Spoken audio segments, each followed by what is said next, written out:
잠깐 지난 시간 호세아 4장 1절부터 내용을 한번 살펴보고 지나가겠습니다.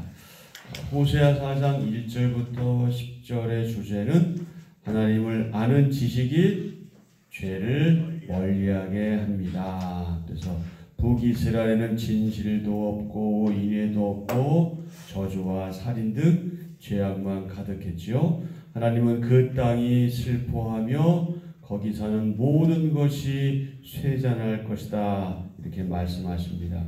백성이 지식을 버리고 율법을 잊었기에 하나님도 그들을 잊어버리신다고 말씀하시죠. 그 행위대로 벌하시니 그들이 먹어도 배부르지 않고 자손도 늘지 못합니다. 호세아 4장 11절부터 19절의 주제는 우상과 음행에 빼앗긴 마음, 이교 행위를 책망하신 내용입니다. 음행과 포도주는 마음을 빼앗습니다. 나무에게 묻고 하나님을 버리고 음행하면서 깨닫지 못하는 백성은 망할 것이다. 북이스라엘이 음행해도 유다는 죄 짓지 말고 하나님의 살아계심을 두고 맹세하지 말아야 합니다. 우상과 연합한 에브라임은 하나님이 버려두시니 부끄러운 일을 당할 것입니다. 자, 어제 내용 호세아서 5장 1절부터 15절, 회개를 촉구하시는 하나님의 경고, 우상 숭배를 경고하시고 유다와 이스라엘 간의 전쟁이 있을 것에 대한 내용이죠. 음란하고 교만한 백성에게 하나님의 심판이 있습니다. 그들은 하나님을 알지 못하고 더러워진 행위로 인해 하나님께로 돌아가지 못합니다. 하나님이 이미 그들을 떠나셨고 죄악을 행하는 에브라임과 유다는 하나님 진노로 황폐해질 것입니다. 그들은 고난을 받으며 하나님을 간절히 찾을 것입니다. 자, 오늘은 호세아서 6장 1절부터 11절이죠. 백성들의 불성실한 회개, 유다와 이스라엘과 유다 백성들의 불성실한 회개에 관한 내용인데, 오늘의 주제는 무엇입니까? 회복의 주권자가 누구세요? 하나님이시요. 하나님께로 돌아오라 하는 그런 내용입니다. 호세아서 6장 1절입니다. 오라, 우리가 여호와께로 돌아가자. 여호와께서 우리를 찢으셨으나 도로 낫게 하실 것이요, 우리를 치셨으나 싸매어 주실 것임이라. 여호와께서 이틀 후에 우리를 살리시며 셋째 날에 우리를 일으키시리니 우리가 그의 앞에서 살리라. 그러므로 우리가 여호와를 알자. 힘써 여호와를 알자. 그의 나타나심은 새벽빛같이 어김없나니 비와 같이, 땅을 적시는 늦은 비와 같이 우리에게 임하시리라 하니라. 에브라임아, 내가 네게 어떻게 하랴? 유다야, 내가 네게 어떻게 하랴?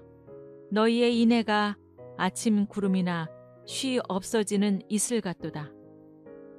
그러므로 내가 선지자들로 그들을 치고 내 입의 말로 그들을 죽였노니 내 심판은 빛처럼 나오느니라.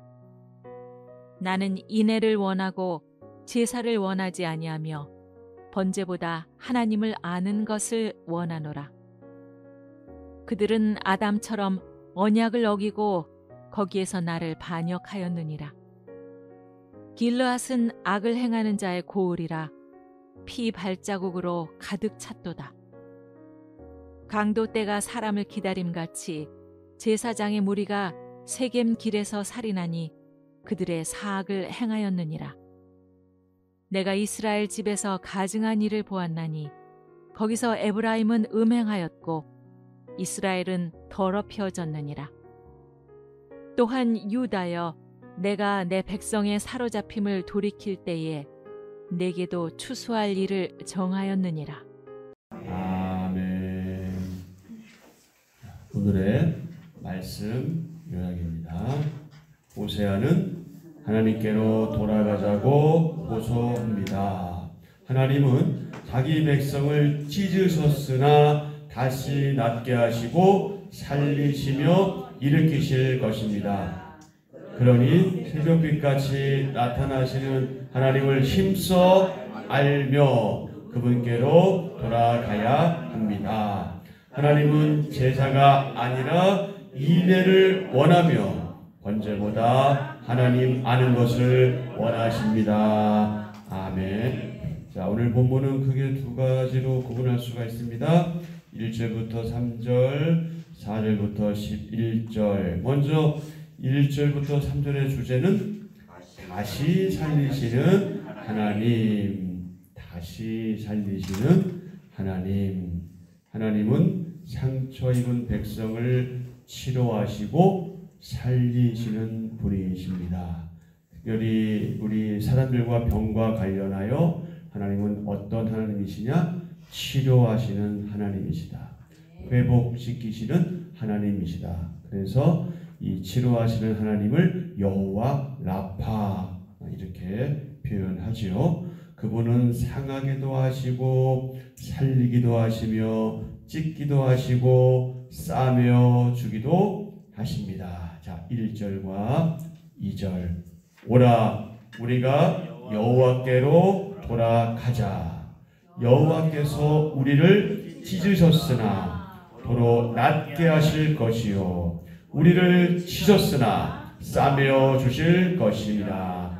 여호와께서 이틀 후에 우리를 살리시며 셋째 날에 우리를 일으키시리니 우리가 그의 앞에 살리라. 아멘. 북이스라엘과 유다는 하나님의 징벌로 극심한 고난에 처하게 되지만 죄를 어떻게 하고 회개하고 하나님께 돌이킬 때 회복과 치유를 경험하게 되지요. 호세아는 1절에서 간곡하게 호소하죠. 뭐라고 호소합니까? 여호와께로 돌아가자. 여호와께로 돌아가자. 여호와께로 돌아가자. 깊은 밤이 지나면 어김없이 새벽이 찾아오는 것처럼 하나님은 항상 변함이 없으시다. 변함이 없으시다. 하나님은 불변하시는 분이시다. 변하지 않으시는 분이다. 변하면 누가 변해요? 우리가 변하죠. 하나님은 변하시지 않으십니다. 더 나아가서 호세아는 3절에서 뭐라고 외칩니까? 힘써 최선을 다해 여호와를 어떻게 하자? 알자. 알자. 이 아는 것 너무나 중요하죠. 알되 피상적으로 추상적으로 아는 것이 아니라 바르게 알아야 한다. 근데 대개 우리가 잘 알지 못할 때 짐짓 아는 척할 때가 많아요. 근데 알아갈수록 어떻습니까? 겸손해집니다. 여러분 이게 이해가 될지 모르겠지만 되게 공부를 하면 할수록 잘 모릅니다. 예. 그게 공부한 사람들의 공통된 고백이기도 해요. 그런데 공부를 조금 어설프게 한 사람들은 자신이 많이 안다고 생각해요. 그래서 흔히 말하는 그 박사학위를 받는다는 것은 그 사람이 모든 것을 다 알아서 그런 것이 아니라 이제는 네가 스스로 연구할 수 있다. 어떤 분야에 대해서 그것에는 객관적인 인정일 뿐이에요. 박사라고 모든 것을 다 아는 것은 아니란 말이죠. 그래서 박사학위를 받는 순간 내가 모르는 것이 너무 많다라고 고백들을 많이 하게 됩니다. 저의 경우도 제가 나름대로 많이 안다고 고백했는데 저는 주님을 알아갈수록 주님에 대한 것은 확실해요. 그러나 그 나머지는 점점점 희미해져 가는 것을 확인하게 됩니다. 그러니 우리가 하나님 앞에서 조금 아는 것으로 자랑하려고 하지 말고 잘난 척하지 말고 더욱더 우리가 할 수 있는 최선을 다해서 하나님을 알아가는 일에 심써야 하겠다. 그래서 그게 두 가지 면이 있어요. 한 가지는 우리에게 주어진 말씀을 통해서 하나님을 알아가는 것이고요. 두 번째는 말씀의 기초에서 체험적으로 하나님을 알아가는 것이에요. 두 번째로만 되는 것은 한계가 있어요. 왜냐하면 너무 주관적일 수 있기 때문에. 그래서 첫 번째가 중요한 거예요. 그래서 말씀에 우리가 푹 젖어야 체험적인 부분도 살아날 수가 있습니다. 하나님을 말씀으로 또 우리의 선한 체험으로 그렇게 알아가야 합니다. 우리 한번 같이 하시죠. 힘써 최선을 다해 여호와를 알아가자. 아멘. 하나님을 알아가며 그분 안에 거하는 성도는 이른 비와 늦은 비 같은 풍성한 은혜를 누릴 수 있습니다. 아멘. 자, 3절 다 같이 시작. 그러므로 우리가 여호와를 알자. 힘써 여호와를 알자. 그의 나타나심은 새벽빛같이 어김없나니 비와 같이 땅을 적시는 늦은 비와 같이 우리에게 임하시리라 하니라. 아멘. 여기서 비, 늦은 비, 하나님의 은혜와 복을 상징하는 표현입니다. 비와 늦은 비는요, 하나님의 은혜 그리고 그분의 복을 상징하는 표현이고요. 그 팔레스타인 지역에서요, 보통 이른 비는 10월에서 12월 사이에 내리는 그 많은 비가 내리는, 그래서 곡식의 파종에 매우 필요한 그런 비를 가리키고요. 늦은 비는요, 3월과 4월에 내리는 비입니다. 그것은 추수하기 전에 곡식을 여물게 하는 유익한 비를 가리킵니다. 그래서 늦은 비, 이른 비와 늦은 비는 하나님의 은혜와 복을 상징한다. 자, 하나님을 힘써 알기 위해 우리가 구체적으로 실행할 일은 무엇인가요? 자, 오늘 하루 묵상하면 참 좋겠습니다. 자, 두 번째, 4절부터 11절의 소주제는 무엇입니까? 하나님이 원하시는 삶. 내가 원하는 삶이 아니라 하나님이 원하시는 삶. 하나님은 죄악에 빠져 돌아오지 않는 백성을 향해 뭐 하셔요? 탄식하십니다. 이래서는 안 되는데, 얘네들이 이러면 안 되는데. 4절, 에브라임아 내가 내게 어떻게 하랴. 유다야 내가 내게 어떻게 하랴. 너희의 인애가 아침 구름이나 쉬 없어지는 이슬 같도다. 그렇죠? 여기서 에브라임은 누구를 가리킬까요? 에브라임 다음에 누가 나오죠? 유다가 나오죠? 4절에서. 에브라임만 나오고 유다가 나오고, 유다는 그야말로 남유다고요. 에브라임은 북이스라엘 말이에요. 그래서 이스라엘과 유다야 지금 그 말인데 에브라임아 이렇게 말씀하시는 거예요. 자, 그 다음에 여기 보면 인애가 나오죠. 여러분 인애 기억나세요? 은혜, 자비, 긍휼, 인자, 헤세드 생각나시죠? 헤세드. 이것은 언약에 기초한 하나님의 신실한 사랑. 이것이 뭐다? 헤세드다. 헤세드. 북이스라엘과 유다는 하나님과 이웃에 대한 인애, 즉 헤세드, 사랑과 긍휼을 어떻게 했어요? 나타내지 못했습니다. 자, 그 다음 다 같이, 하나님이 원하시는 것은 형식적인 제사가 아니라 인애와 하나님을 아는 삶입니다. 한 번 더, 하나님이 원하시는 것은 형식적인 예배가 아니라 인애와 하나님을 아는 삶입니다. 아멘. 그러면 하나님 제사도 원하시지 않고 예배도 원하시지 않네? 이렇게 생각하시는 것은 어리석은 행동이죠.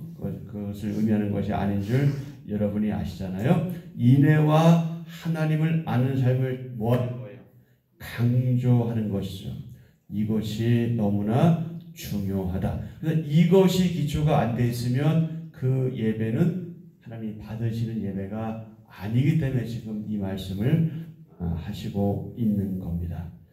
자, 6절 말씀 한번 보실까요? 나는 인애를 원하고 제사를 원하지 아니하며 번제보다 하나님을 아는 것을 원하노라. 아멘. 그러니까 다르게 말하면 뭐예요?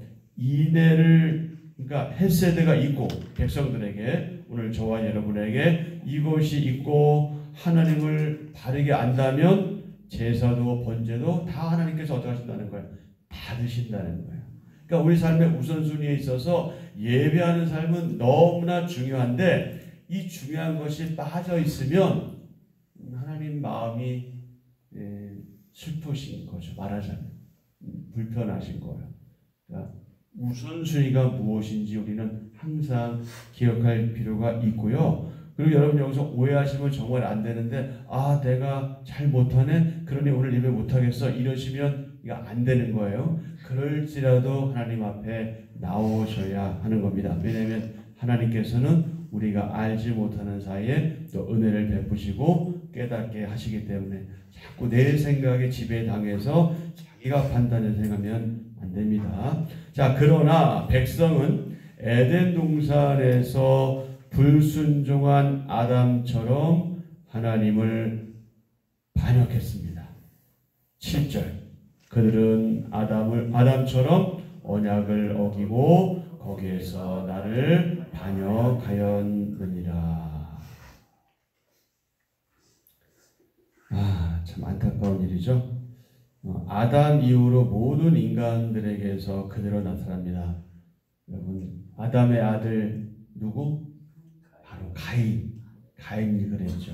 가인의 제사가 그러했습니다. 그리고 또 다윗 절의 왕이 누구였죠? 사울의 제사도 그러했죠. 예배를 이거 하지 말라, 이런 말이 있어요. 예배를 두 글자 하지 말라. 그게 뭘까요? 예배를 예배하지 마라, 이런 말이 있습니다. 그러니까 우리가 예배 자체를 예배하는 것이 아니에요. 하나님을 예배하는 거예요. 근데 그걸 잊으면 안 돼요. 하나님을 예배해야 되는데 예배 자체를 예배하는 경우가 많단 말이에요. 우리가 어리석어서 우리는 그런 적 없어요 라고 말하지만 우리는 충분히 그럴 수가 있는 사람들입니다. 예배 요소에서 많은 것들이 중요한데, 그것만, 예를 들어서 우리 신집사님은 전혀 그러신 분이 아닌데 나는 찬양만 중요해, 만약에 이러신다면 그거는 예배 한 부분만을 예배하는 거예요. 말하자면 항상 우리가 조심할 게 많아요. 전체가 조화를 이루어서 하나님께 드려져야 하는 것이 예배이기 때문에 예배의 중요성을 강조하다가 정작 예배가 얼마나 중요한지, 예배를 통한 경건성이나 또 예배하는 삶을 잃어버리는 잘못을 범하기도 합니다. 자, 한번 같이 하세요. 예배의 핵심은 사랑이고 하나님을 아는 것이다. 예배의 핵심은 헤세드예요. 그러니까 우리가 서로 사랑하지 않으면 예배하는 것 하나님 기뻐하지 않으신다. 그리고 하나님을 아는 것, 이것이 예배의 핵심이다.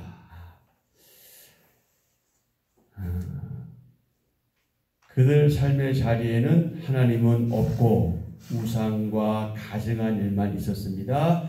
그런 그들이 드린 모든 제사는 뭐라고 되어 있어요? 사실상 하나님 앞에 무용지물, 아무 쓸모없다. 길르앗은 악의 도성이 되어 피 발자국으로 가득 찼고 제사장들은 세겜길에서 강도 때처럼 살인하고 악을 행했습니다. 자, 8절 9절, 길르앗은 악을 행하는 자의 고울이라 피 발자국으로 가득 찼도다. 강도 때가 사람을 기다림 같이 제사장의 무리가 세겜길에서 살인하니 그들이 사악을 행하였느니라. 길르앗 그리고 세겜, 둘 다 중요한 지역입니다. 길르앗 라못이라고도 얘기할 수 있는데요.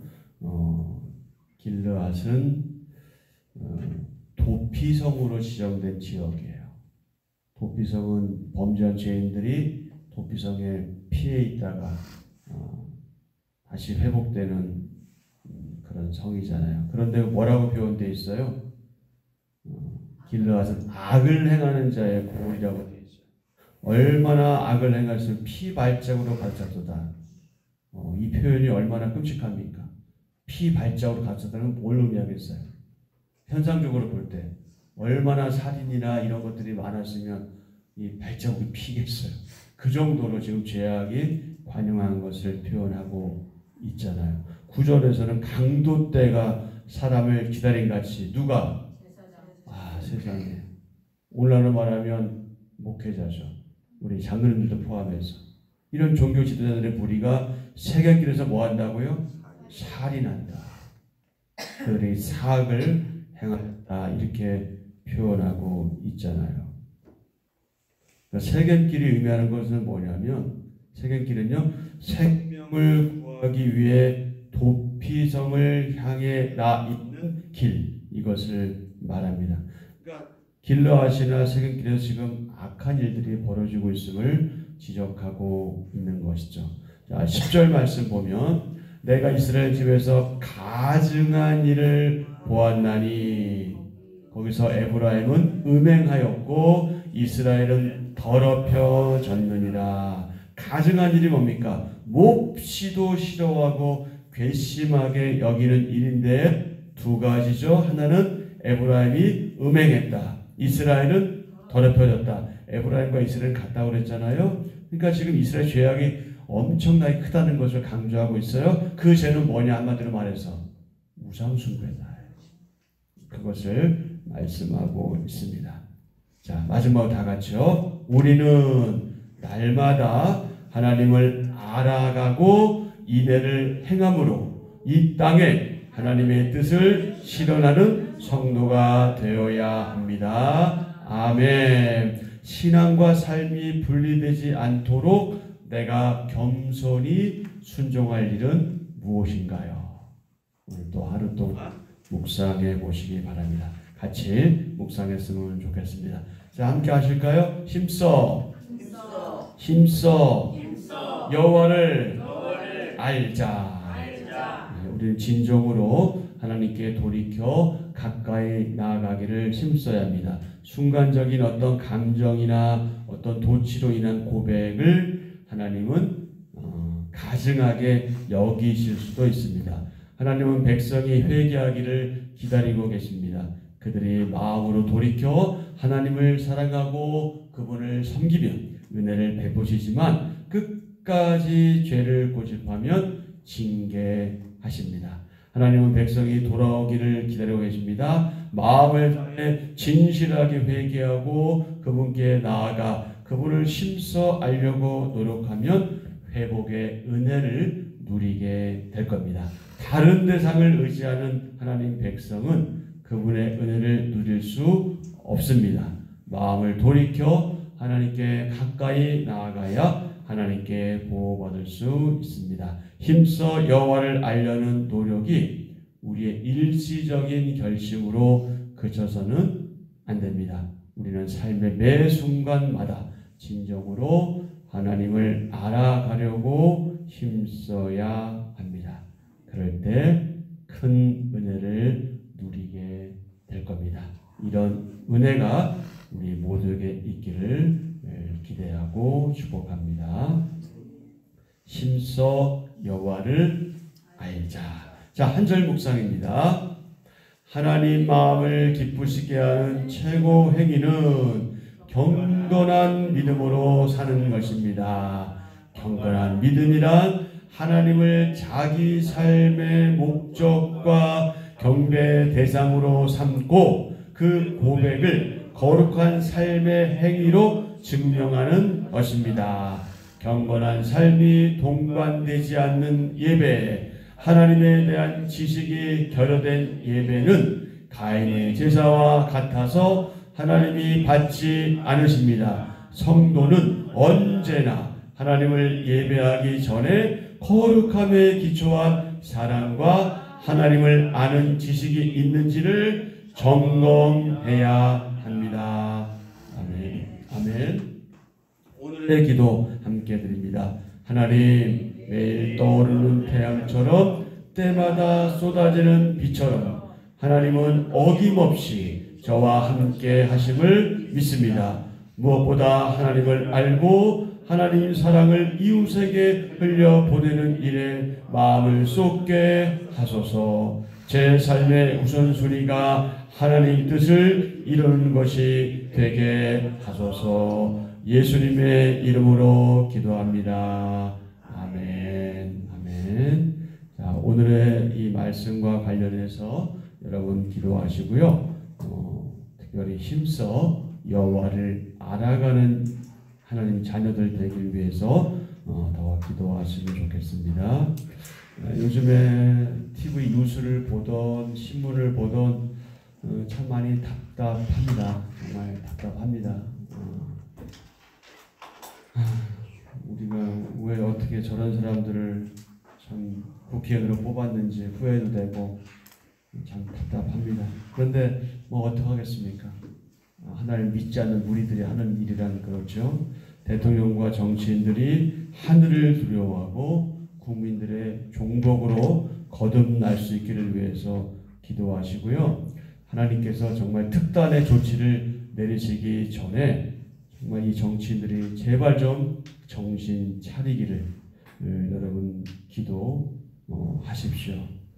여러분이 어떤 당에 속해 있던 그건 중요하지 않습니다. 지금 어떤 당이든 지금 정신 없습니다. 여러분 기도해야 됩니다. 기도하되 다니엘과 요셉과 같은 그리고 사드락 메삭 아베노 같은 그런 정치인들이 나타날 수 있기를, 그리고 그들은 소수이겠지만 그들을 통해서 이 국회가 정화되고 회복될 수 있기를, 선한 영향력을 그들이 미칠 수 있기를 여러분 위해서 기도 부탁드리고요. 그리고 우리 교회 환우들 참 많이 있습니다. 그들의 건강 또 치유 회복을 위해서 여러분 간절히 기도해 주시고, 우리 교회 지체들이 하나님 앞에서 바른 삶을 살며 성도답게 행동하고 각자의 삶의 현장에서 선한 영향력을 미치는 그런 우리 성도들 될 수 있기를 위해서 기도하시고요. 여러분 각자 개인의 기도하시고 그렇게 돌아가시면 되겠습니다.